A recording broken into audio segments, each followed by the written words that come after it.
Meu nome é Leonardo Aguiar, sou estudante do MIT, faço parte do programa Sloan Fellows. Com muita honra que trago para vocês o painel Mais Sustentabilidade, Agronegócio e Explosão Populacional. 450 anos foi o tempo que demorou para adicionarmos 2 bilhões de pessoas no mundo, de 1500 a 1950.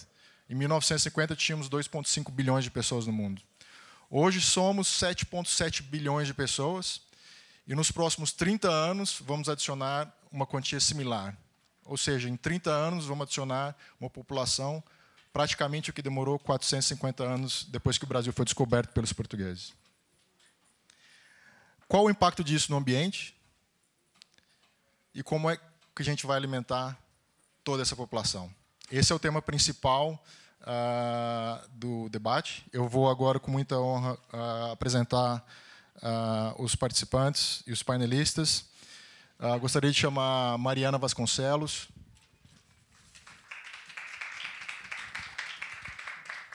Mariana é CEO da AgroSmart, uma empresa pioneira em tecnologia. Mariana foi reconhecida e incluída na lista Forbes Under 30 e MIT TR Innovator Under 35 Latin America.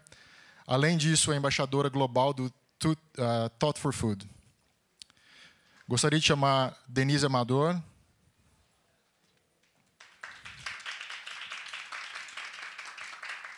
Denise é bióloga, mestre em ciências florestais, membro da ONG Mutirão Agroflorestal, coordena o projeto Arte na Terra de Educação Ambiental e é também docente do curso de agronomia da FAR-FRAM e fellow do programa LEAD de Liderança para Desenvolvimento Sustentável.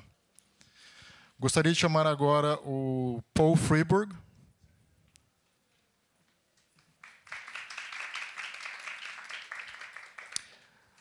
Paul é Chairman e CEO da Continental Grain, uma empresa internacional de agronegócios e investimentos. Paul tem bastante investimentos no Brasil no setor, é shareholder da Brazil Foods e da Bunge, com muita honra que o recebemos hoje. E, por último, gostaria de chamar Kátia Abreu.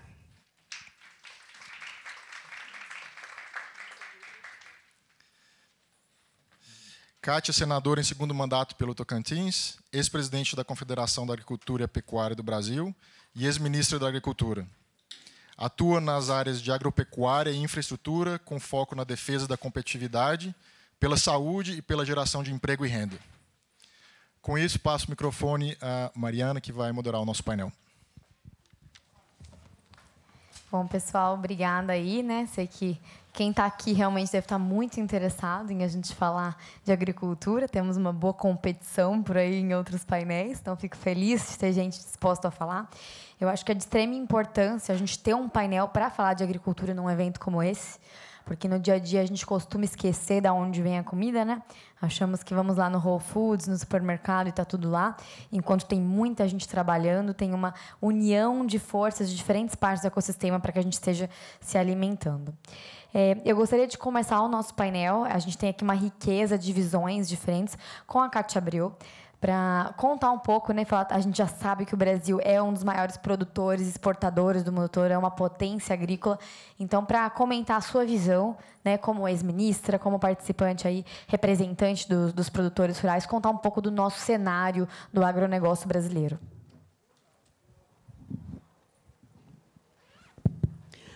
Muito obrigada. Quero cumprimentar a todos os meus colegas aqui, painelistas, agradecer a todos os presentes, agradecer o convite para estar aqui mais uma vez em Harvard. Para nós é um orgulho muito grande. Devemos muito aos americanos no início da implantação desse gigante agropecuário que é o Brasil, quando enviamos para cá, na década de 70, mais de 1.000 pesquisadores, cientistas para se formarem nas universidades americanas, financiados pelo Banco Mundial, pelo BID, e isso foi muito importante para nós. Nós aprendemos muito com as universidades locais, então nós aprendemos com vocês. Bom, a história da agropecuária brasileira é uma história que dá muito orgulho para todos nós. Em 1970, nós só exportávamos café e açúcar e importávamos tudo o mais. Nós éramos grandes importadores de comida cara. Para se ter uma ideia, naquela época, os brasileiros gastavam quase que metade do seu ganho comprando alimentos. E hoje, nós que imaginávamos naquela época de fazer uma agricultura apenas sustentável para deixar de importar, porque as nossas divisas estavam muito baixas, e, então, foi uma decisão política importante. Não foi uma decisão de uma pessoa, de um grupo, de um setor. Foi uma decisão nacional de investir e fazer produção agropecuária suficiente para sustentar os brasileiros. E, na época, as matérias de jornais eram horríveis, né? Que se continuasse a industrialização no ritmo que estava, as pessoas aumentando a sua renda, e quando aumenta a renda, compra mais comida, nós iríamos passar com muita dificuldade, teríamos que importar mais e o Brasil não se sustentaria. Seria necessário até parar a industrialização. Olha em que situação chegamos.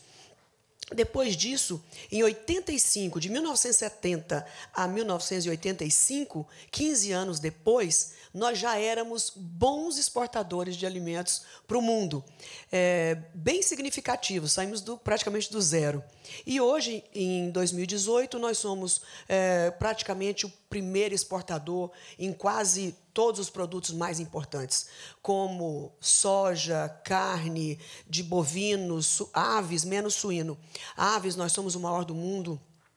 Açúcar, café, né? E alguns em segundo e alguns poucos em terceiro. Mas nós nos transformamos num gigante na exportação.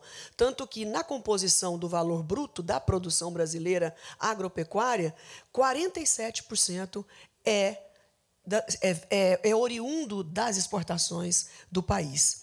E hoje nós representamos, depois de todo esse sofrimento da década de 70, hoje nós representamos 21% do PIB nacional, 37% do emprego e 42%, 45%, sempre variando um pouco, das exportações do Brasil. E isso tudo nos orgulha muito. Eu sou senadora pelo Estado do Tocantins, senadora do Brasil pelo Estado do Tocantins, pelo 2º mandato, uma região extraordinária, onde, junto com demais estados, nós formamos o Matopiba. Matopiba é a inicial de 4 estados. Uma parte do Maranhão, uma parte do sul do Piauí, uma parte do oeste da Bahia e o Tocantins inteiro. Quem delimitou esta área? Quem delimitou essa área foi a Embrapa, como a última fronteira agrícola do Brasil e talvez uma das últimas do mundo, porque nós temos a África, mas com muitos problemas de infraestrutura, logística, tecnologia, mão de obra. Então, para esse momento, quando a FAO, quando o SDA faz todas as suas projeções para 2050, eles têm razão de esperar do Brasil 40% no aumento de produção. Não sabemos, eles não querem saber como, mas sabem que o Brasil tem condições de cumprir com essa meta. E os demais países, eles esperam 10%, 15%, no máximo 22% de aumento de produção. Porque conhecem o Brasil e sabem que, se nós pegarmos os principais países produtores de alimentos do mundo, eu queria ter mostrado pelo menos essa tela, nós somos o único país do mundo que ainda temos terra e temos água. Os demais importantes ou têm muita terra e zero água, ou têm muita água e zero terra. Então, nós ainda temos as duas coisas e com um fator fundamental. Nós não precisamos desmatar nada. Nós só precisamos pegar terras que ainda não estão apropriadamente usadas, com baixa tecnologia.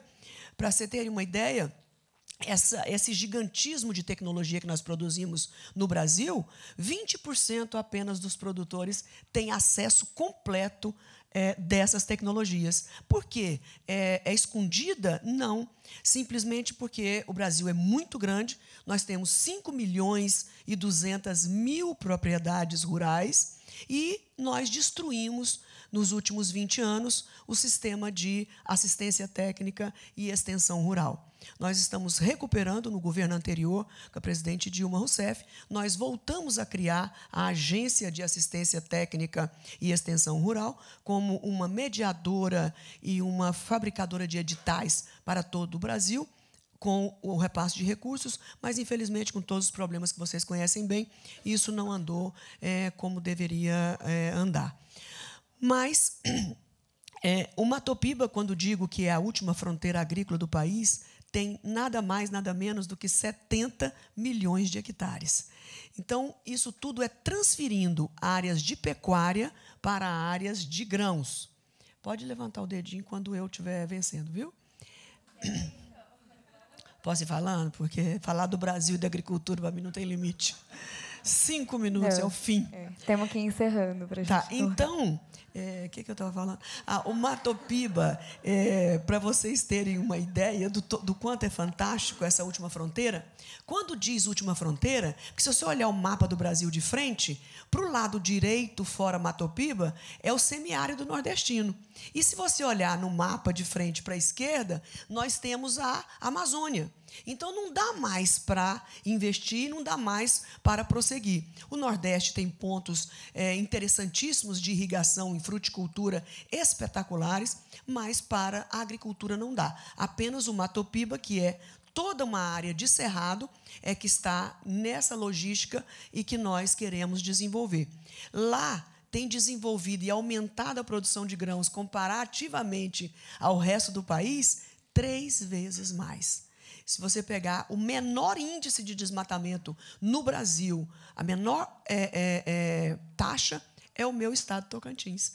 Então, é transferência de atividade produtiva. A minha propriedade rural, só para encerrar, no sul do Tocantins, em Aliança do Tocantins, próximo a Gurupi, toda essa propriedade, 5 mil hectares, nós tiramos toda a pecuária e estamos plantando grãos há 5 anos.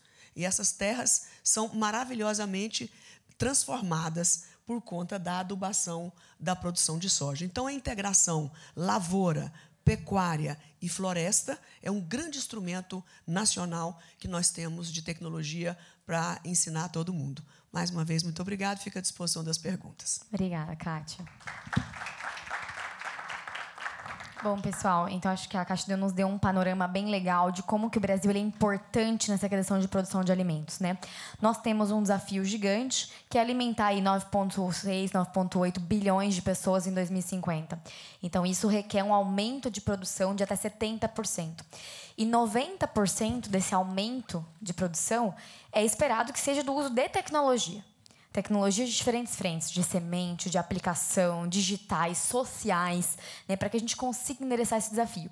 E apenas 10% são terras que estão disponíveis na América Latina e na África, mas que a África tem desafios a mais para serem superados, como a Kátia colocou. Mas, por outro lado, a gente se orgulha da gente ter uma participação do agronegócio no PIB, né? Mas como que o Brasil e o brasileiro conseguem extrair mais valor da produção? Nós somos o maior exportador de commodity. Como que nós, brasileiros, conseguimos também capturar o valor da commodity que a gente está produzindo? E eu acho que esse é um movimento interessante que a gente tem que explorar no nosso futuro, né? Como é que a gente traz o valor agregado? Eu considero, né, um absurdo a gente não ter conseguido fazer com o nosso café o que a Colômbia fez. Então, você conseguir agregar o valor, agregar a marca. A gente tem a Alemanha, né, ganhando mais dinheiro em cima do nosso café. Na última parte da cadeia. E o Paul, ele traz justamente essa essência como um grande investidor de indústrias de alimentos e bebidas no Brasil, onde a gente está tendo indústria que está transformando o valor, por exemplo, do grão em carne, né? E exportando essa carne com muito mais valor agregado. Então, Paul, eu queria que você contasse um pouco... Tá funcionando? Tá. Que você contasse um pouco da sua experiência investindo no Brasil. Do you want me to speak English for you, or? Okay, I thought you had the translator. No, I had it here. Yeah. Okay, yeah. So I think it would be interesting for you to share with us your investment history in Brazil in different agro industries and food companies, and what do you see as a scenario as this boon of Brazil food production in the food industry? Thank you, Mariana. I think I'm in the wrong panel, by the way. I'm not Brazilian. I don't speak Portuguese, and this is clearly an all-women's panel, so clearly the wrong person here. So let me try to answer your question. And also, it's very difficult to follow Katya because she's so articulate and knowledgeable, and So, but to follow on what Katia said, Brazil agriculture, I think this is a turning point right now. And why is it a turning point? The last 5 years in agriculture worldwide have been very difficult years. Commodity prices in general have been going down all around the world. There's been significant overproduction. There have been challenges of weather, of markets, environmental challenges. And this is true in most countries of the world. But Brazil, on top of all those challenges, in agriculture has gone through a particularly difficult time. The large Brazilian companies have been involved with problems like the carne fraca in Brazil. There have been issues of corruption, mismanagement, and that's added to the challenges in agriculture. And so why is this a turning point now? I think that, number one, you have a new government, and I think that the new government has been very clear in stating that food and agriculture is a top priority for the country. You pointed out, Katia, how important food and agriculture is for the Brazilian economy, for exports, for feeding the world. Second, I think there's new leadership in many of these companies in Brazil. So most of them have turned a new page. Companies like BRF, JBS, Minerva, they've all now, many of them have new leadership. And the last point is that we think that we're at an inflection point in the commodity business. I was in China a month ago, and China produces and consumes 50% of the pork in the world, 50%. And there's a disease now in the pork in China called African swine flu, ASF. And our people think that as much as 20 to 30% of the pigs in China could die. So why is that important for Brazil? This would be a game changer in the worldwide food and agriculture balance. Because if the Chinese have to import very significant amounts, not just of pork, by the way, but pork, chicken, beef, and agricultural products, the most logical place for them to turn to is Brazil. And you are, as Katia pointed out, you are the most efficient producer in the world. You're one of the largest producers in the world. You have technology, you have know-how, you're really one of the top countries. You have the water, you have the land, and the people. And so we think this is a unique opportunity for Brazil to step into this worldwide food system in a much more aggressive way in the coming years. And it's a way that will help every farmer in Brazil. You're involved very much with the farmers. If we don't do this right now, if we don't capture the markets, feed the people of the world, and do it professionally and thoughtfully, then shame on all of us. But there is this opportunity, we think, the next few years for Brazil, the production and the food system to be the leader in the world. Amazing. Thank you, Paul. And agora português, né? Vamos voltar. Bom, e para endereçar até esse movimento, né, o próprio Paul apontou oportunidades que o Brasil podia estar capturando para produzir e endereçar o desafio de alimentar a população. A gente tem que crescer essa produção através de tecnologia. E quando a gente olha esse crescer a produção, a sustentabilidade entra muito em jogo. Então, como é que a gente consegue aumentar a produção, mas ao mesmo tempo proteger os nossos recursos naturais, né, e o nosso meio ambiente? O Brasil é considerado, né, um país, como a Katia colocou, que ainda utiliza muito pouco das suas terras e que tem 66% do seu território em matas nativas ou florestas, desses 25% dentro de propriedade rural. A gente entende que nós temos muita limitação, como o próprio caso que aconteceu da Operação Carne Fraca, mas que existem diversas iniciativas, exemplo, que mostram como que nós sabemos e podemos ter uma agricultura sustentável, né, que pode ter escala e que pode ser sustentável. E a Denise é um exemplo vivo disso, né, que tem projetos de educação e produção sustentável. Então, Denise, conta um pouco para a gente dessa sua visibilidade da sustentabilidade no agro e o teu exemplo, o que é agrofloresta, o que é integração lavoura-pecuária-floresta. Bom, boa tarde a todos e todas. Primeiro, eu queria muito agradecer estar aqui, né? Uma oportunidade, uma honra, um mega prazer assim, estar aqui nessa instituição de grande conhecimento, né? Compartilhando e trazendo um pouco dessa experiência da agrofloresta, da agroecologia no Brasil. Queria dizer para vocês que eu não estou sozinha, vocês não estão vendo, mas eu estou aqui com um monte de agricultoras, agricultores, indígenas, quilombolas, técnicos e técnicas, muita gente que está envolvida com toda essa transformação e essa luta agroecológica no Brasil. Tá? Então, um prazer. Eu vou subverter um pouquinho a ordem aqui dessa academia e queria fazer um exercício com vocês. E o exercício é o seguinte, queria pedir para vocês sentarem na pontinha da cadeira, colocar bem os pés no chão, os pés bem firmes no chão. Quero pedir, então, que vocês fechem os olhos e a gente faça um exercício muito rápido, porque eu tenho pouco tempo, mas o exercício é a gente pensar que a gente está pisando na terra, finge que você está descalço, pisando diretamente na terra, a terra-mãe.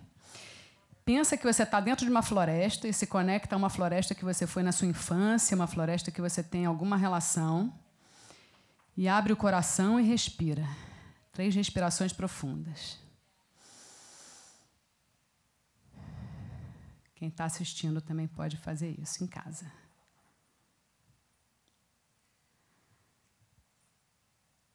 Ok. É que eu queria aqui me dirigir muito mais do que a acadêmicos, a economistas e pesquisadores, eu quero me dirigir aos filhos da Terra. A gente é uma humanidade só, a gente é irmandade dentro da Terra, certo? Então, a gente agora, mais do que nunca, a gente está buscando um futuro comum, né? Nosso futuro é comum. Não adianta a gente pensar que em 2050 vai ter, porque 2050 pode não acontecer, na real. E tem um monte de pesquisador trazendo uns dados bem dramáticos. Eu sou da linha da turma do otimismo. Mas tem uma turma pessimista que está dizendo que o mundo não, a planeta Terra segue, né? A humanidade é que está se extinguindo.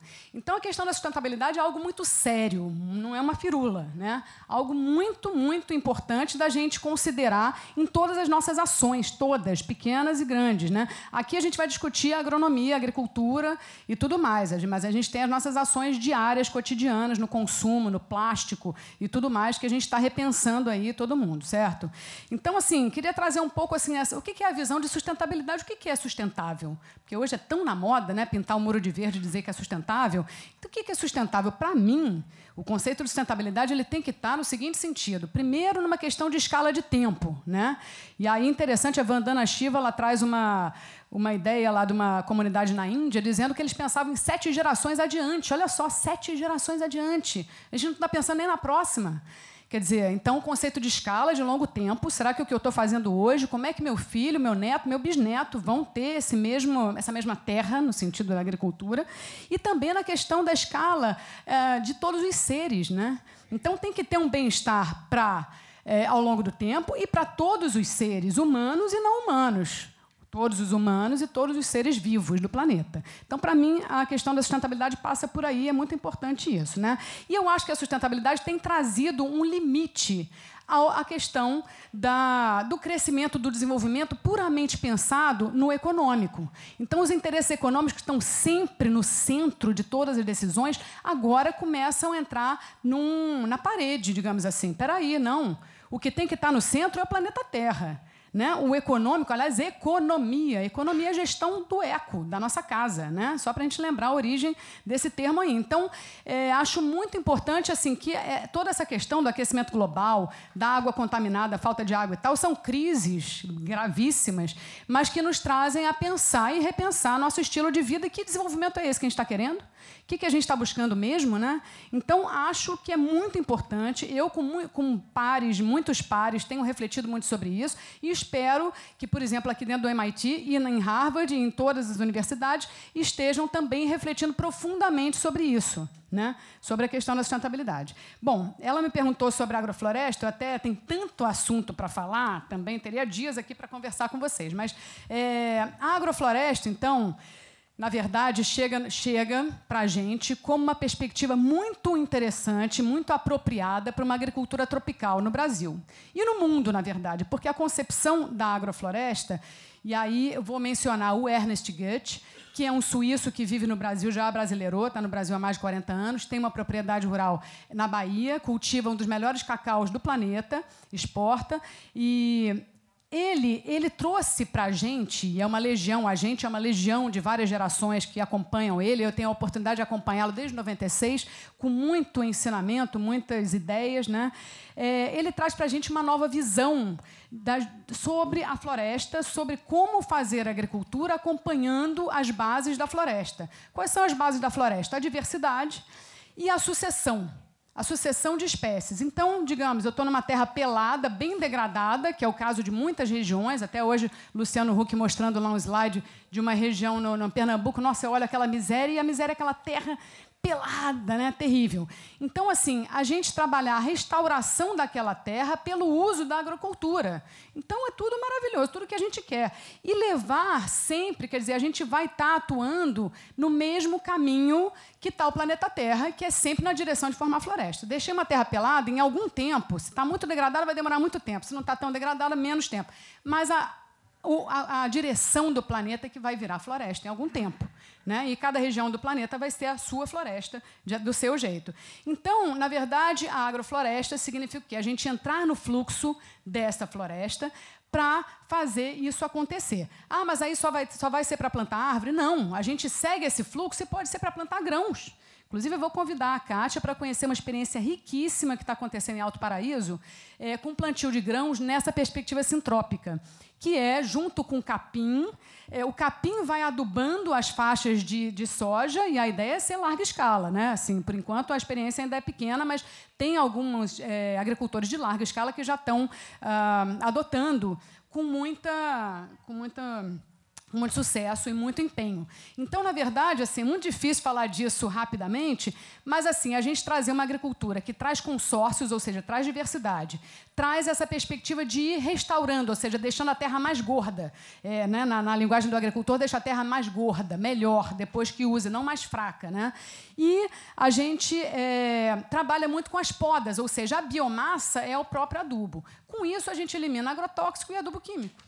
Então, olha só, a gente faz as podas e vai reciclando toda aquela biomassa para adubar as culturas. A gente coloca toda a biomassa e não precisa o herbicida, porque, na verdade, aquele mato é favorável, a biomassa é favorável, só que a gente precisa de máquinas. Aí chega a tecnologia, que a gente vai comentar com mais detalhe. O pulo da virada agora é a gente conseguir máquinas para fazer isso, porque aí acho que eu ia te perguntar, Denise, qual que é o maior desafio para a gente pegar, por exemplo, existem casos, pessoal, de que o conceito de agrofloresta, de integração lavoura-pecuária-floresta, do qual o Brasil é líder, né? A Embrapa está liderando este movimento, em que a gente pode aumentar a produtividade, né, em 8%, 12%, e às vezes até comparados em experimentos com uma agricultura tradicional, tem uma performance melhor do que uma agricultura tradicional. Mas como que a gente replica isso para uma larga escala? Quais são os nossos desafios? Então, o grande desafio do momento é esse. Quer dizer, os princípios já estão bem trabalhados, que é essa linha da gente trabalhar com biomassa e com a sucessão de espécies e consórcios, biodiversidade. Né? O que a gente precisa para escalar isso são máquinas apropriadas. O próprio Ernest está elaborando da cabeça dele algumas máquinas. Um protótipo está sendo realizado, uma plantadeira, uma ceifadeira, e aí leve, com todo um perfil.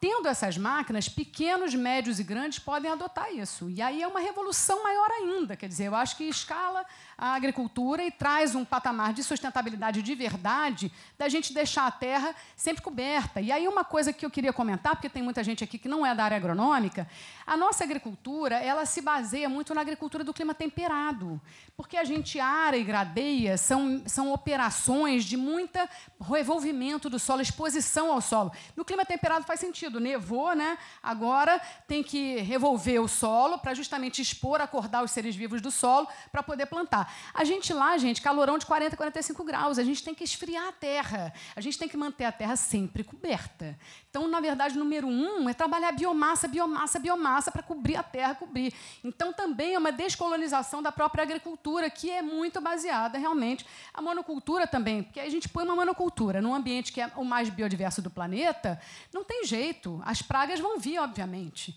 Então, assim, se a gente começa a diversificar um pouco mais, né? E aí, tudo bem, planta soja, não dá para diversificar, complicado colher, mas vamos fazer faixas de biodiversidade. Isso já traz grandes ganhos. Eu soube de uma experiência na Bahia, por exemplo, estava dando uma praga que já ia...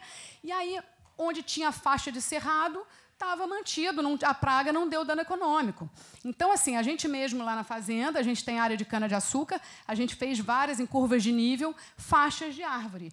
Viram quebra-vento, mantém a umidade no campo, a cana não tomba, cria corredor de biodiversidade, ligando uma floresta à outra. Então, assim, são coisas que não são, né, de outro mundo, não é todo mundo virar, né, de repente, agroecológico. Eu sei de toda a transição que existe, o lugar de cada um, mas eu acho que tem atitudes já muito interessantes do ponto de vista de sustentabilidade e que podem ser adotadas. Tem muito mais a falar, mas eu vou respeitar aqui a condução. Tranquilo.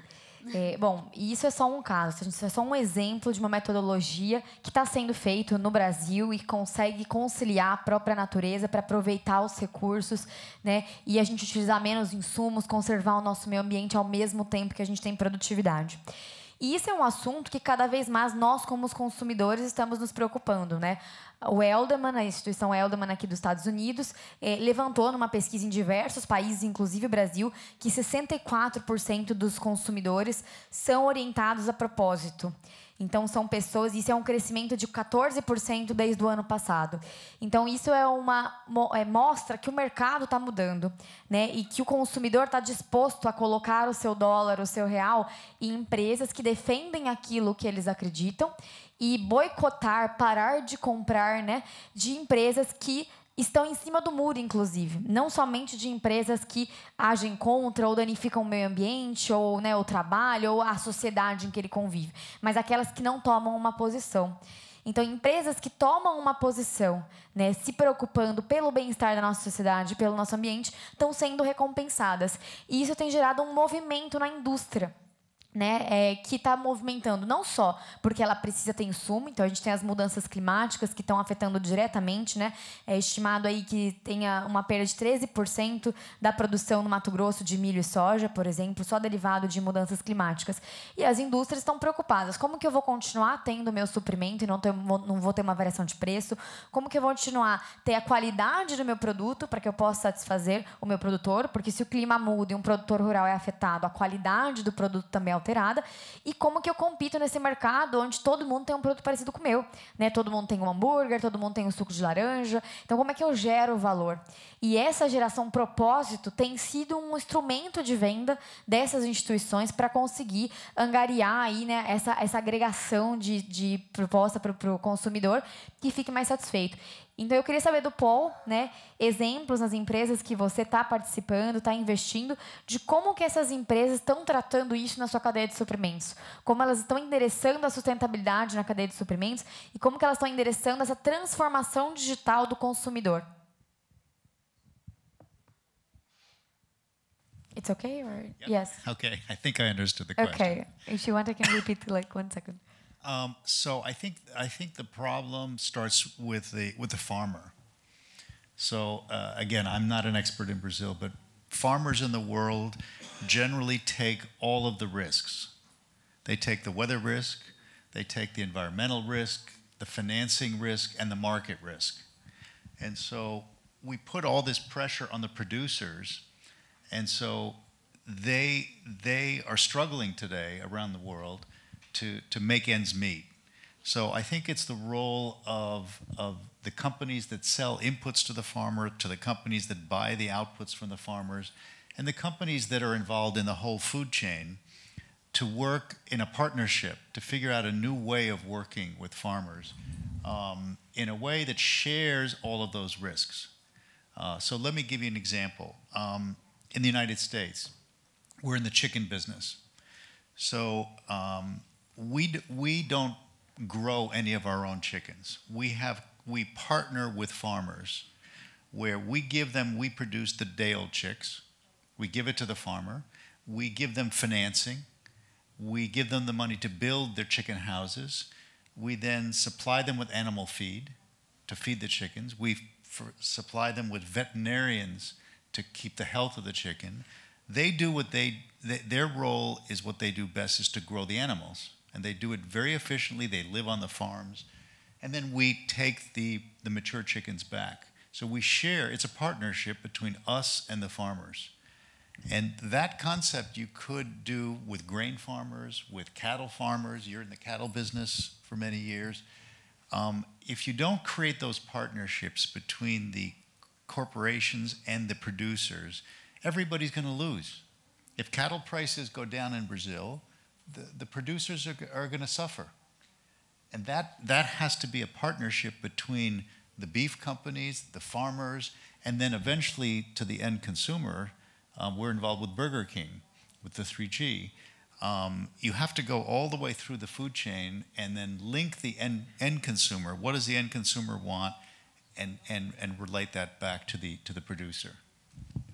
Nice. And Paul, you mentioned to me when we were talking before this panel also, like, on the conflict that the consumer has. Like, although I want to follow my purpose and I want to buy from these brands that are valuing the value chain and the environment, I still don't pay for it, or still I don't buy, or I don't want to pay the price in the store. So you mentioned one of the Burger King case when you introduced. Maybe I think it's nice for you to tell a story.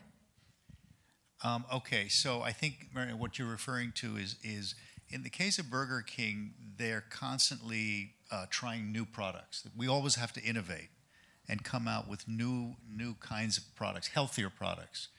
So as an example, a number of years ago, they came out with a new kind of French fry. It was called Satisfries, that produced French fries with 40% less salt and less fat, that was healthier. And for the first 6 months, the sales were great. Everybody tried the new French fries. And then after trying it, they all went back to the old French fries. And the consumer didn't want to, and it was the same price, by the way. It wasn't a higher price. And so it's very hard to change consumer preferences. And it's a very delicate balance between trying to bring out new products that you think are better or healthier, or going to be more attractive, and actually being successful at doing that. So it's a fine balance between figuring out what do people want, what's best for people, and then producing those products most efficiently. Very nice. So, agora português. Eu toda hora fico perdida, gente, nesse vai e volta.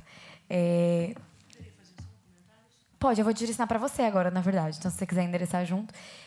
Então, eu entendo que a gente está tentando transformar o nosso agro nas duas frentes. Tanto para a gente se adaptar a um contexto de proteger o nosso ambiente, melhorar os nossos recursos, quanto na área de entender o consumidor, responder a essa necessidade de propósito e garantir que a gente vai ter uma cadeia de suprimentos que vai funcionar se adaptando a essas mudanças climáticas. E nisso a tecnologia tem um papel fundamental. Em a gente conseguir escalar boas práticas com uma agrofloresta, em a gente conseguir permitir que uma grande empresa tenha visibilidade da sua cadeia de suprimentos e consiga responder tomando o risco do produtor, né? Então, como é que eu tomo o risco do produtor? Como é que eu entendo o dia a dia no campo, os desafios que eles têm, né? A gente tem uma lista de top of mind problemas que estão nos produtores brasileiros, que é a falta de compartilhamento de informações, a subjetividade de classificação de grãos, a falta de automatização de coleta de dados em campos, falta de segurança nas fazendas, problema na acurácia da previsão de tempo, baixa precisão no manejo integrado de pragas e doenças e falta de conectividade. Então, quase todos esses problemas, que são os top of mind dos produtores brasileiros, estão relacionados diretamente a uma tecnologia que poderia estar resolvendo esse problema ou que, de forma quando a gente tem uma convergência, enderecem esse problema. E nós, como empresas de tecnologia, também temos nossos desafios para escalar isso, né? Irrigação, por exemplo, que é uma tecnologia. Hoje a gente irriga apenas 6% da área, 6 milhões de hectares no Brasil. Existe aí uma expansão gigante, mas a gente falta infraestrutura, falta investimento, né? Até na escoação dos nossos grãos, ou comprar tecnologia, né? Onde estão as linhas de financiamento que permite que um produtor, um pequeno, um médio, tenha acesso à tecnologia. Então, eu queria que a Kátia passasse um pouco dessa visão de como que nós podemos trabalhar juntos, né? E entender o Brasil como foi na área política ou como presidente da CNA, como que você enxerga essa adoção, essa transformação digital do agronegócio e que tipo de linhas de incentivo, financiamento existem para apoiar esse movimento? Eu queria dizer que esse sistema descrito pelo Paul, que nós chamamos no Brasil de integração, que são com frangos e suínos, nós já fazemos isso há mais de 20 anos, com as empresas e os produtores. Além deles fornecerem os insumos, eles também tabelam e precificam o produto na hora do produtor entregar. E, às vezes, nem sempre é tão justo. Mas, enfim, é uma boa parceria em tese. A outra questão que se discute muito é tecnologia, pesquisa, inovação. Tudo isso é maravilhoso. Só que nem todas as pessoas estão prontas para absorver tudo isso. Por quê? Porque isso custa dinheiro. Vou dar um exemplo. Lá na COP em Copenhague, que eu não lembro mais o número dela, eu estava lá, o presidente era Lula.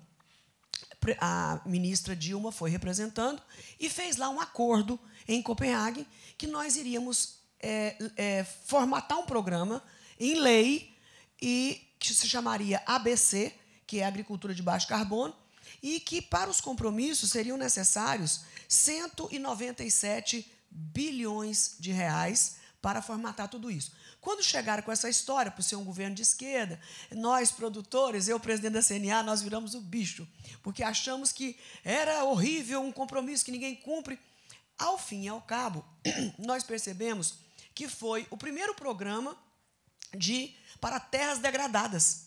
Nós nunca tivemos, nos últimos 50 anos, nenhum dinheiro para terras degradadas. Então, o ABC veio com subvenção, com juro barato, porque o produtor pensa assim, eu vou jogar adubo na terra, parece que é um desperdício. Ele prefere comprar mais bezerro ou comprar mais terras. Então, isso mudou e foi muito bom. Nós investimos, de 2011 a 2018, 17 bilhões de reais. Então, tecnologia, abastecer o mundo em 2050, o Brasil dá conta, tem exigência de 40%, tudo isso fica lindo no PowerPoint. Agora, quem é que vai financiar isso? Porque essa comida não é só para os brasileiros, é para o mundo todo. Então, essa parceria de transferência de tecnologia e financiar a tecnologia é muito importante. Às vezes eu sei a melhor forma de fazer, mas se eu comprar aquela tecnologia de ponta pelo tamanho que eu represento, eu vou quebrar a propriedade rural do ponto de vista econômico-financeiro.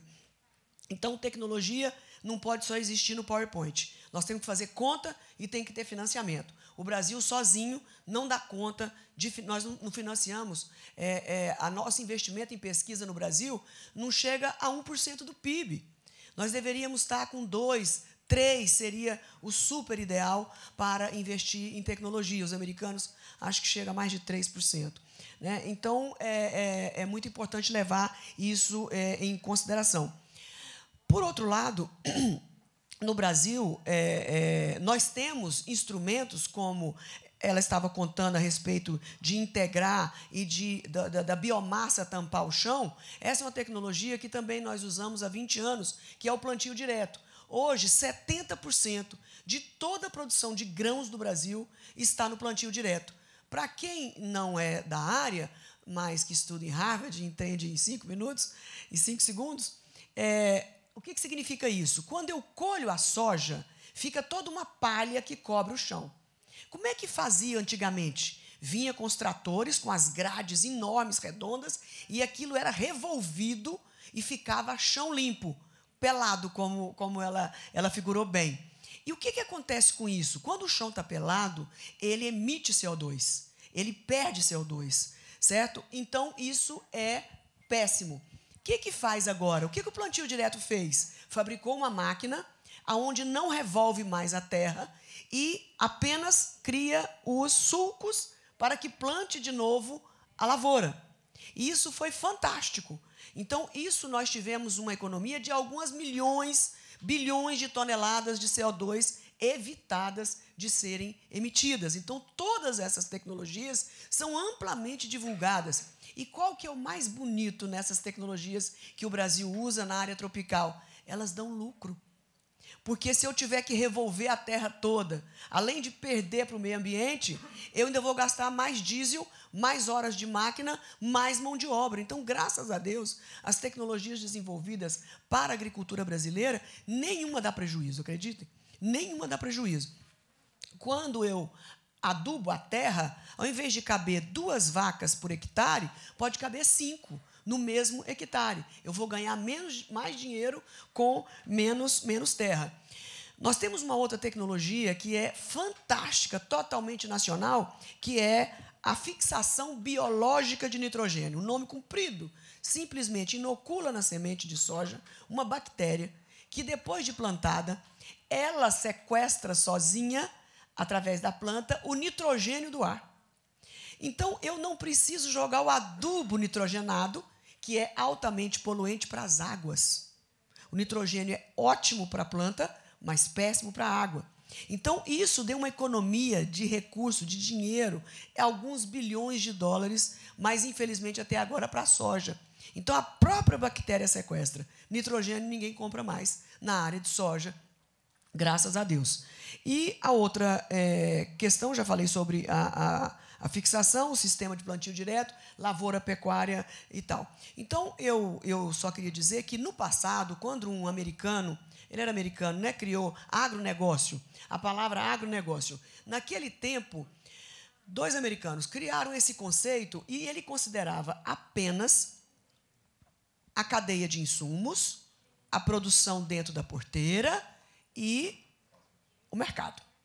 Hoje, nós temos um empoderamento muito forte do consumidor e nós temos a necessidade de tecnologia para baixar custo de produção, manter a atividade funcionando e o precinho mais barato na prateleira. Então, no Brasil hoje, que gastava quase 50% da sua renda para comprar comida na década de 70, hoje nós gastamos 18% a 23%. E o que nós fizemos com esse resto de dinheiro? Compramos geladeira, compramos fogão, colocamos filho na universidade, compramos carro novo, aumentamos a nossa casa. Então, eu quero dizer com isso que a agricultura, com tecnologia, ajudou a economia nacional como um todo, porque sobrou dinheiro para comprar outras coisas e outras pessoas ganhando dinheiro também em outras áreas. Então, o quarto pilar, que antes eram 3, insumos, fazenda e mercado, agora nós temos um pilar novo, que é a tecnologia. Ah, mas a tecnologia está entranhada? Não. A conectividade hoje é considerada um pilar separado, porque a decisão não está mais dentro da propriedade. A decisão sobre produção e produzir, ela tem que estar conectada mundialmente. A tal indústria 4.0 está totalmente dentro da agricultura.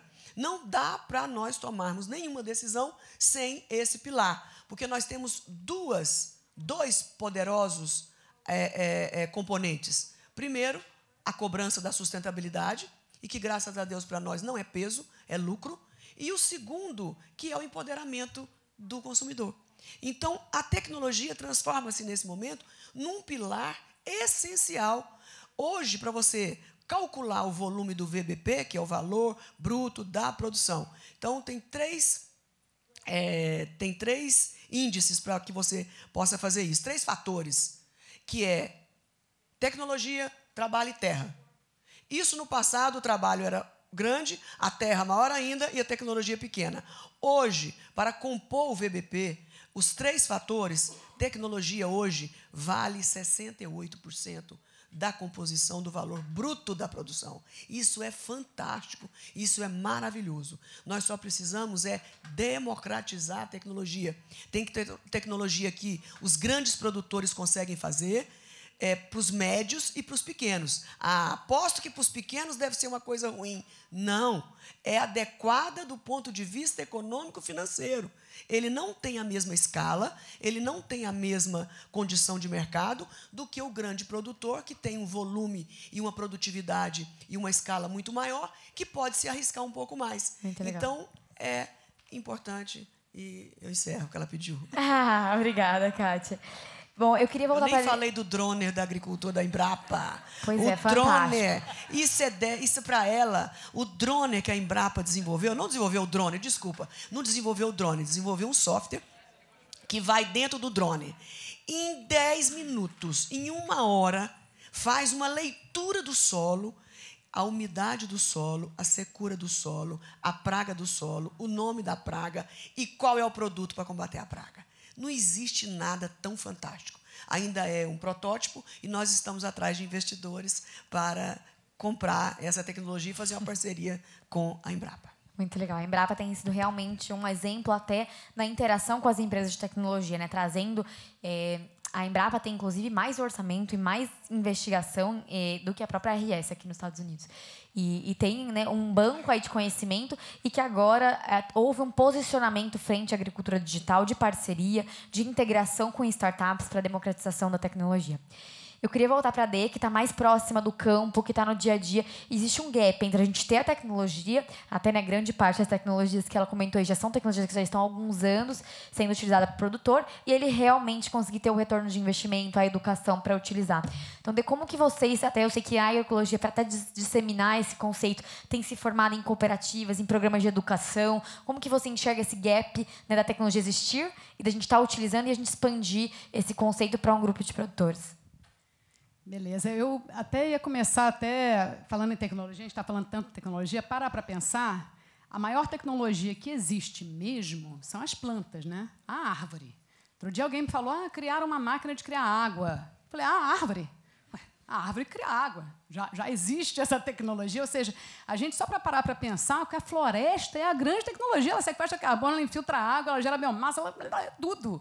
Né? Então, só para provocar um pouquinho essa questão da tecnologia que a gente está falando tanto aqui, né? Eu já falei das máquinas e queria falar também um pouco do movimento agroecológico, que, na verdade, em cada região tem a sua especificidade, cada território tem os seus desafios. Né?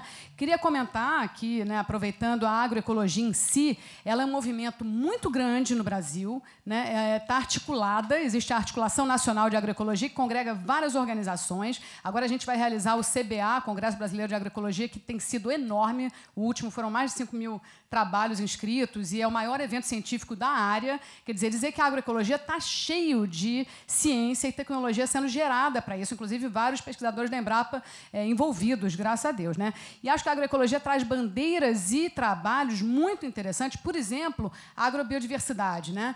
Resgate das sementes crioulas, que, por exemplo, são muito mais adaptadas a variações climáticas que a gente agora está exposto. Então, por exemplo, a gente não ficar refém das sementes melhoradas e transgênicas e tal, e ter nossos bancos e trabalhar com as nossas sementes da biodiversidade. Outra bandeira muito forte da agroecologia é o feminismo, né, o empoderamento das mulheres, que é muito importante isso, a visibilidade do papel das mulheres na agricultura, que é muito forte, a gente vê em comunidades indígenas e tal.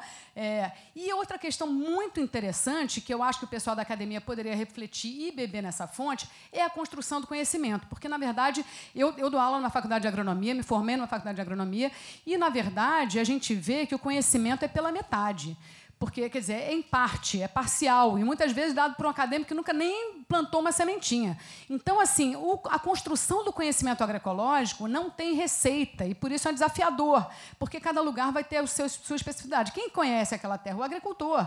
Quais são a cultura que ele tem, quais são as técnicas que ele tem, como é que ele sabe se vai chover ou não vai chover, e tal. Isso tudo é um diálogo muito interessante, e a gente ganha muito. Eu aprendo demais quando vou trabalhar com um agricultor, que, teoricamente, ele quer aprender comigo, mas eu que vou aprender com ele. Ou seja, essa troca, e eu acho bastante importante a academia pensar sobre isso, o quanto o agricultor traz de conhecimento e pode agregar. Né?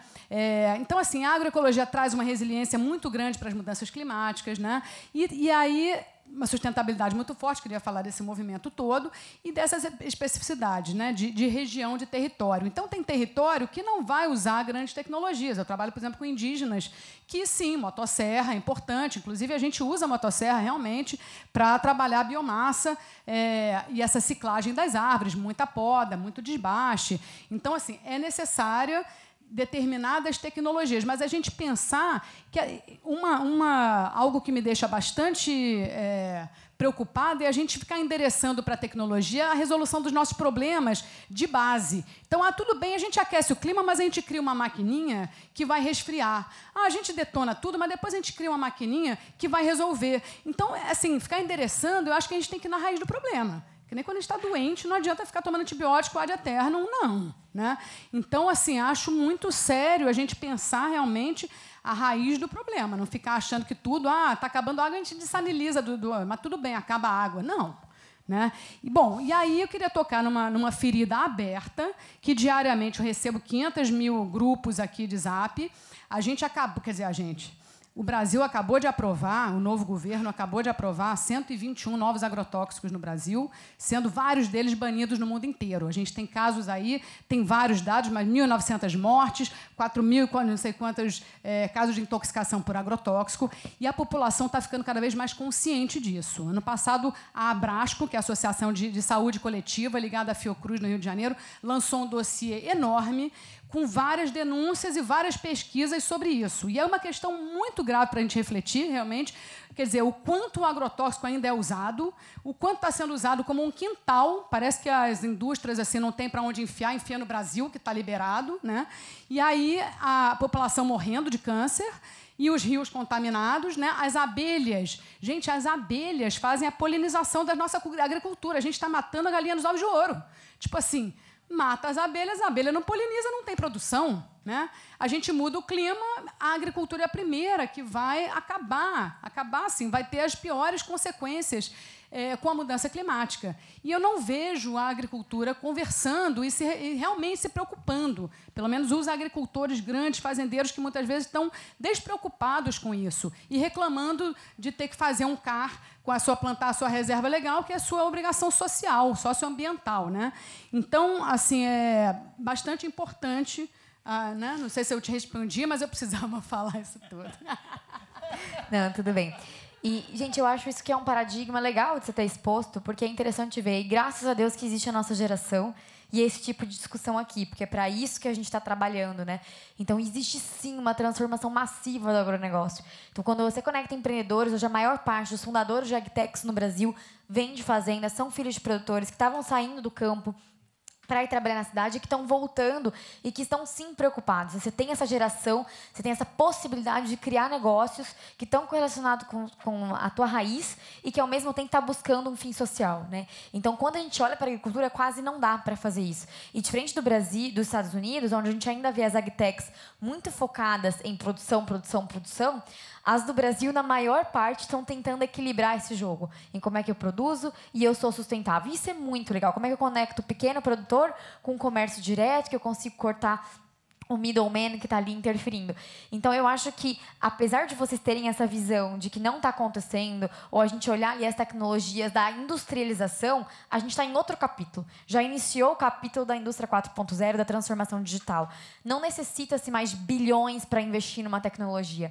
A tecnologia, né, com a redução de custo do processamento dos chips, né, seguindo aí a lei de Moore, o processamento computacional, o conhecimento se dinamizando, a gente consegue coletar dados de maneira muito mais rápida e muito mais barata. A agricultura de precisão, que vem lá desde a época de 2000, é utilizada por apenas 15% dos produtores brasileiros, porque o custo ainda era alto. Você ter uma análise de solo local, né, usando lá o GPS no satélite para saber um ponto e aplicar de taxa variável.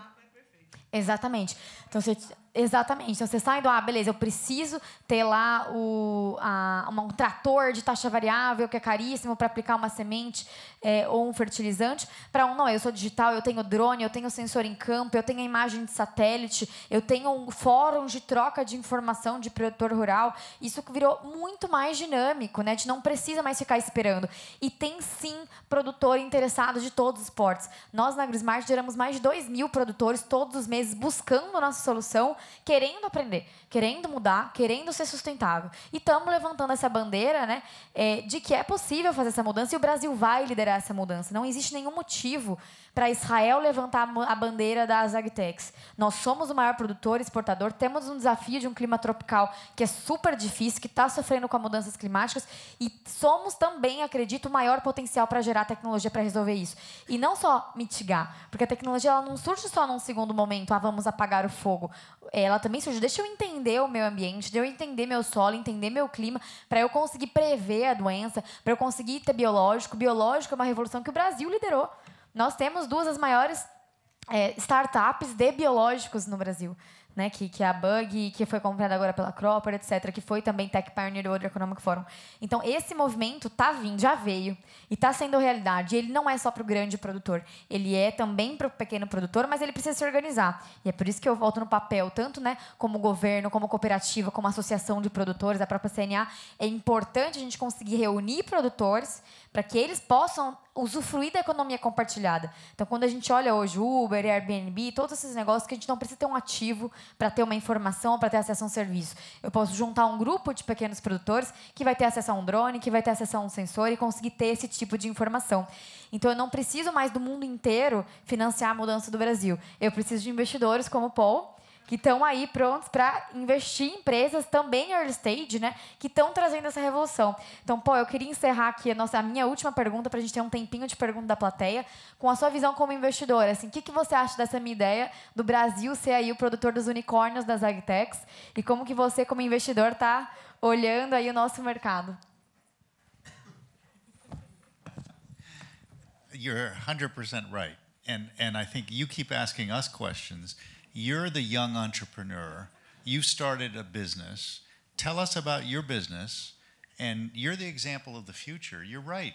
Brazil should get the best young people, find ways to finance their business, find ways to help you build your business. So you tell us about what are you doing in agriculture with your company. And that's, to me, is the example of the future. It should happen in Brazil.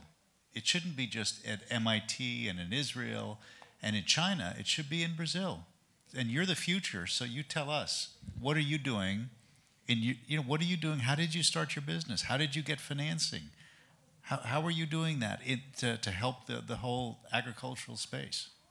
Okay, good. Thank you.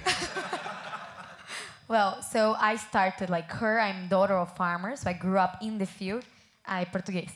Bom, eu cresci no campo, sou filha de produtores, né? Acompanhei desde perto o dilema que é estar no campo no dia a dia e ter que tomar uma decisão, e ter que reagir a uma mudança, e ter que aprender com uma mudança climática, né? Que é muito baseado nessa intuição ou nos que os outros estão fazendo. E a gente estava enxergando dois cenários no mercado. O primeiro é, o produtor precisa de dado, precisa de informação para conseguir tomar uma decisão.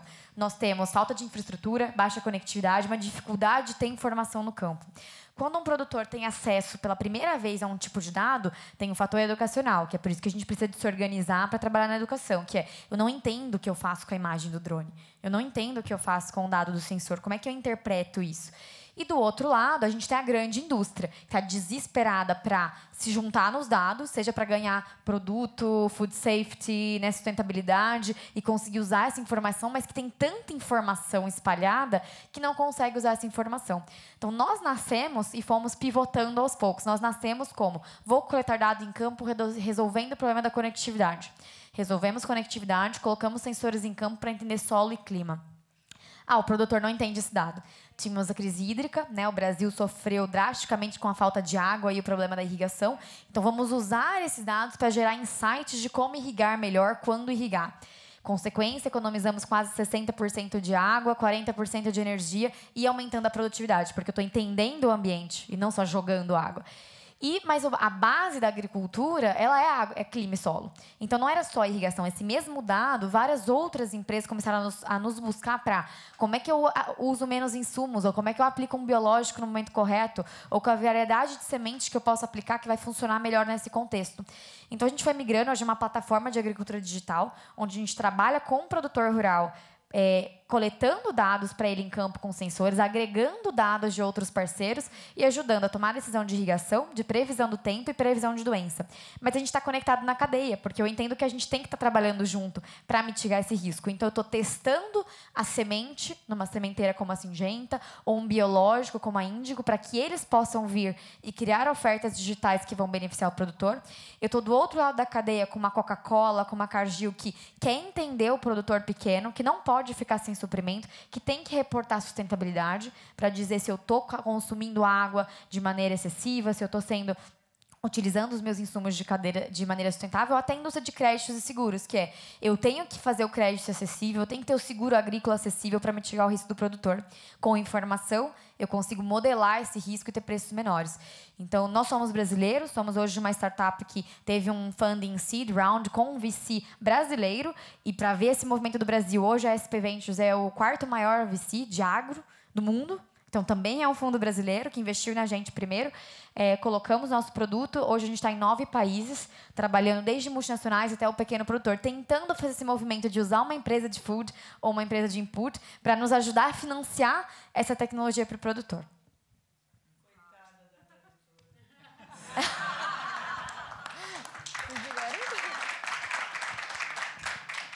Bom, a gente tem 10 minutos, então eu queria abrir para a pergunta do tablet. Vamos aprender a usar o tablet, porque a gente é da tecnologia, mas a tecnologia, né, dá baile em todo mundo. Então, vamos ver.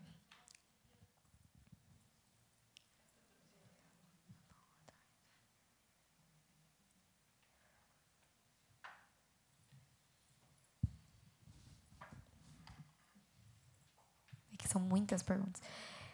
Bom, deixa eu ver uma aqui, que talvez tanto Paul quanto Kátia podem endereçar. Quão importante é a entrada de investimento externo para o desenvolvimento do agronegócio brasileiro? Quanto que a gente está dependendo de capital externo? Investimentos externos são muito bem-vindos, principalmente para um país em desenvolvimento como o nosso, e principalmente na crise que nós estamos vivendo no Brasil hoje, por falta de investidores. Nós tivemos uma restrição muito forte, muito radical no que diz respeito à venda de terras para estrangeiros. Tem países, inclusive, alguns estados americanos que proíbem, outros não. Então, tem de tudo no mundo. Eu acho que a radicalização no Brasil não foi boa e penso que ela deverá ser revestida em percentuais, em limites, mas permitindo o investidor estrangeiro, não só em terras, mas principalmente em investimentos com tecnologia, em parcerias com os produtores locais, para que nós possamos implementar ainda mais investidores que venham ajudar a fertilizar a terra, ajudar a comprar essas tecnologias mais caras, para que a gente possa fazer até 3 safras por ano. O Brasil é possível, nós já fazemos muito no Mato Grosso, no próprio Tocantins, 3 safras. Uma de grãos, que a gente chama de safra normal, a safrinha, e a terceira, que é a palhada, junto com o capim na safrinha, que a gente pode engordar bovinos. Então, eu sou muito a favor e acho que o Brasil tinha que abrir mais as suas portas para os investidores. São bem-vindos. Nessa mesma linha, tem uma pergunta aqui direcionada para você, de como que você acha que talvez essa aproximação Israel-Brasil pode beneficiar o agro brasileiro? Israel é um país que se destacou no mundo pelo investimento em tecnologias. Eu já estive lá 2 vezes, justamente por conta deste assunto, especialmente em irrigação e energia fotovoltaica. Eles têm muito a contribuir conosco. Nós só não queremos complicações no mundo diplomático. O Brasil hoje representa, de toda a comercialização mundial de tudo, nós representamos 2%. Se você tirar só o agro, nós representamos 7%. Os Estados Unidos representam 13%, a Europa 12%. Nós temos condições de chegar em 12% muito rapidamente. O que nós precisamos é de pacificar, cuidar da nossa vida, viver bem diplomaticamente com todos os países, respeitando as suas diferenças e não entrar em bola dividida, que não vai trazer nada de bom para o Brasil. Então, China é super importante. Ásia é o nosso foco, lá que está a maioria dos seres humanos, para lá que nós temos que exportar. 30% do que nós exportamos é para a China, é para a Ásia. Então, brigar com a China em detrimento dos Estados Unidos, nós só exportamos de tudo nosso 6% para os americanos. Os americanos são maravilhosos, mas são nossos competidores. Eles concorrem conosco, mercado a mercado. Então, nós precisamos ter essa visão estratégica mercadológica para que a gente possa trazer parcerias internacionais e levar produtos para esse mundo afora e sair de 7% para 12% rapidamente nas nossas exportações, incluindo para isso os pequenos e médios produtores, que tem muitos, que não são pobres só por causa do tamanho de terra, muitos porque eles produzem com tecnologia, como no sul do país. E o que você disse agora há pouco é resolvido tranquilamente com cooperativismo. Sim. O cooperativismo é o grande segredo do mundo. Ele, teoricamente, é maravilhoso. Na prática, tem dificuldades, porque é uma cultura que precisa ser desenvolvida, que no meu estado não tem, no Centro-Oeste não tem, no Nordeste não tem. É a salvação dos pequenos produtores no que diz respeito à renda. E a renda vem com tecnologia. Não só a tecnologia de produção, mas a tecnologia também mercadológica. Eu preciso juntar produtos para poder fazer escala e vender o produto melhor. Então, Israel tem muito a contribuir conosco. São pessoas inteligentíssimas, um alto nível tecnológico, e acredito que essa parceria pode e deve dar muito certo. Inclusive em Alcântara, que nós abrimos para os Estados Unidos, que eu fui a favor como senadora, e agora queremos trazer Israel para esse campo de Alcântara. Obrigada, Kátia. Paul, there are two questions for you. What are your thoughts on the Brazilian part on supplying soybeans for Chinese and European markets following the U.S. and China trade barriers? I'm sorry. What are your thoughts on the Brazilian part on supplying soybeans for the Chinese and European markets following the U.S. and China trade barriers? Okay, thank you. Yeah, I think that's a great question, and Katya was hinting in that direction as well. Ellie, you want to ask a question? Okay. So there's a unique opportunity today for Brazil to partner with the Chinese. First, President Trump is in negotiations, difficult negotiations between the Americans and the Chinese. A unique opportunity for Bolsonaro and the government to jump in and create a longer-term partnership. And by the way, it was great. I happen to be Jewish. It was great that Bolsonaro was in Israel this week. That's a great thing, and it's good for technology. It's good for the relationships. But he should go to China and build that relationship. Brazil is a greenhouse. You have the best weather, the best soil, young people that are cutting edge in technology, in agriculture. China and Asia are the big consuming markets. And you read about the Chinese Belt and Road Initiative. They're going to Africa. Last week they announced they're going to Europe. They have to come to Brazil. And if you create that partnership, China has been self-sufficient in food for the last 20 years. And they used to be self-sufficient in energy.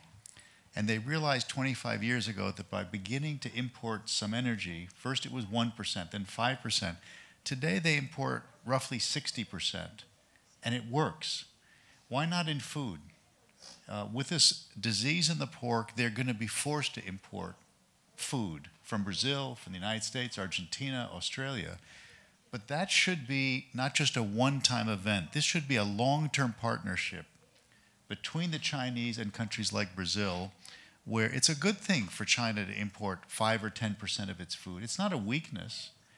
And it's good for China, it's good for the Chinese consumer, and it's really good for the Brazilian producers. And if you become interdependent, if the world depends on different countries working together, that will solve many of the political and cultural differences, because you're going to need each other. If everybody wants to be self-sufficient, we're all going to lose.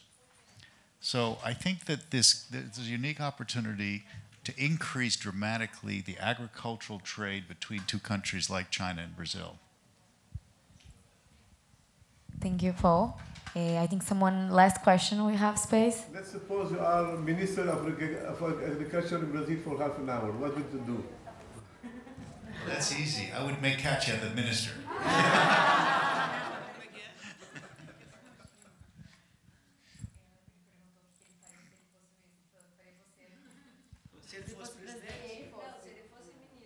Minister. I said.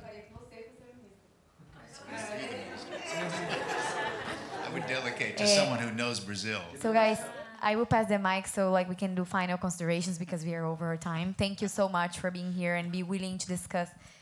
Eu estou falando inglês de novo. Obrigada por estar aqui, a gente poder considerar isso. Mas o nosso tempo do painel acabou. Não pode. Pode fazer 1 minuto para eles contribuírem no final? Quem tá... Pode fazer 1 minuto, vamos lá. Vamos lá. Não, tinha que terminar de alguma forma, né? Não, acho que... Não, eu acho que assim, né, a proposição do painel de alimentar um crescimento, uma explosão populacional, né? Eu acho que tem várias questões aí, mas, para ser bem sucinta, acho que, número 1, educação.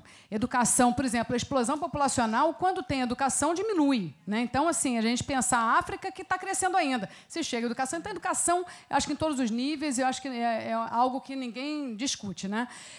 Alimentar a fome do mundo também com que alimento, né? Um alimento cheio de veneno, um alimento fake food, né? Ou um alimento de verdade, né? E aí tem uma questão de solo como é que a gente está adubando? A gente aduba com 6, 7 minerais, mas a planta ela absorve 45 elementos, né? Então a vida do solo e tal, muito importante também a qualidade nutricional desse alimento. Então, assim, são reflexões muito profundas que eu acho que a gente está acabando, mas também na questão do Brasil, eu acho que o acesso à terra, a gente é o país mais desigual em termos de acesso à terra, 1% domina 45% do território.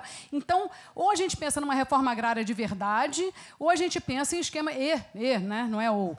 E esquemas de parcerias, de meeiros, volta de meeiros, grandes propriedades, né? A zona rural hoje no Brasil é completamente esvaziada e as cidades estão inchadas, cheias de criminalidade, todos os problemas possíveis. Então, se a gente pensa nessa distribuição ao longo do espaço rural, né? Em parcerias, sabe? Ter comodatos, ter parceiros e também uma reforma agrária bem feita, né? E políticas para os pequenos, que a gente vê também no Brasil e no mundo, 75% dos agricultores familiares é que realmente geram o alimento, né?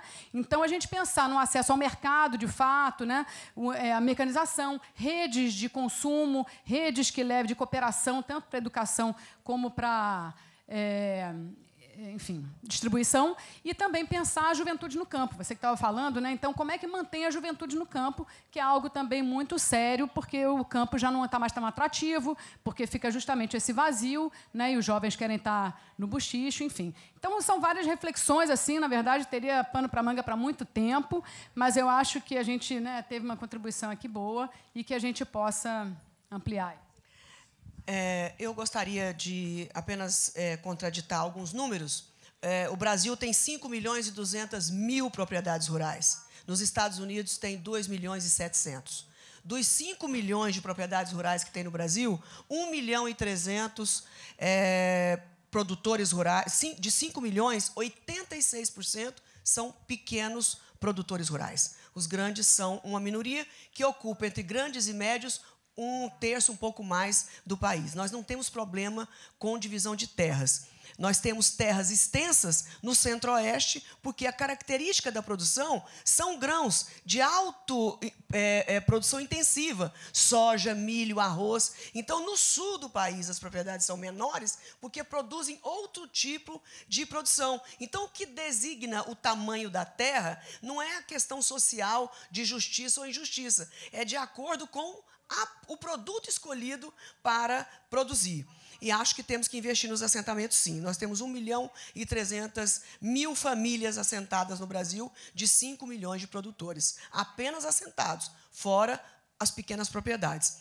A outra questão importante é com relação ao CAR, que ela mencionou, a Denise, e que, na verdade, o CAR foi eu que criei como ministra, junto com a Isabela.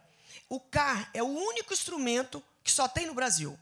É uma jabuticaba brasileira, que eu, como representante dos produtores, apoiei, para surpresa de muitos, a criação do Cadastro Ambiental Rural. E eu quero informar a todos que não existe produtor resistindo a fazer o CAR. Nós já estamos com praticamente 100% das propriedades rurais do Brasil com o CAR, por um simples motivo. Eles não conseguem financiar sem o CAR. Então, foram correndo atrás e fizeram. O que é o CAR? Olha o quanto os produtores do Brasil foram honestos e transparentes. Entregaram as coordenadas de suas fazendas na mão do poder público, que tem um satélite, que não precisa nem de fiscal para ir lá ver se desmatou. Pelo satélite, verifica o desmatamento e a multa pode vir por AR, pode vir eletronicamente. Então, o CAR é uma conscientização totalmente brasileira, todos os produtores rurais. Fizemos um mutirão nacional para fazer o CAR em todas as propriedades. Então, não tem ninguém que resistiu a isso. E o terceiro ponto que eu queria contraditar é com relação aos agroquímicos.